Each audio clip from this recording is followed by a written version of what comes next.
The border bridge is usually choked with motorbikes and U.S. gas guzzling cars, leading into loud and grimy streets where traders hawk wares but smugglers hide theirs. Yet San Antonio, on Venezuela's border with Colombia, is this week a ghost town. Armed soldiers stand on corners, many businesses are shuttered and the streets are near empty. The city's reliance on Colombia is starkly evident after Venezuela closed the border here last week and began deporting hundreds of Colombians, as part of measures the government says are designed to control smuggling and paramilitary activity. Opponents say Venezuela's socialist leader Nicolas Maduro has concocted a border dispute to distract people from a steep economic downturn in the run-up to parliamentary elections. "I haven't opened my cash register for a week," said Carolina Leon, 28, whose family has owned a shop selling handbags and clothes for 15 years. "There's no business here,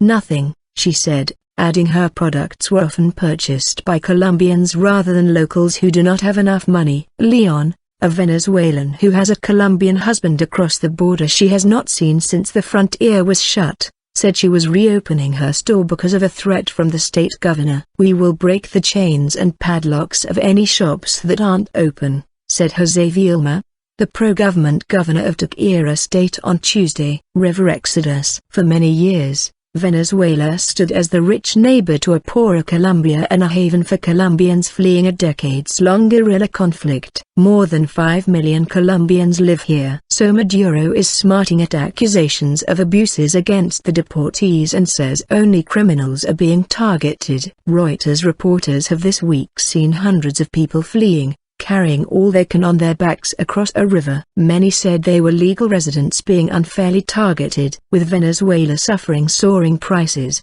shortages of basics and unchecked crime, critics say the border crisis is a smokescreen. Maduro has unleashed persecution against Colombians in order to divert attention from the profound crisis, said opposition Congressman Walter Marquez, in one of San Antonio's few open cafes. Smugglers had, though, been buying up price-controlled goods, especially gasoline costing just a few US cents a tank, to resell across the border, making huge profits but exacerbating shortages. By closing the border, the government said that on Monday gas stations in Tachira state sold 1 million less liters, 265,000 gallons, of fuel.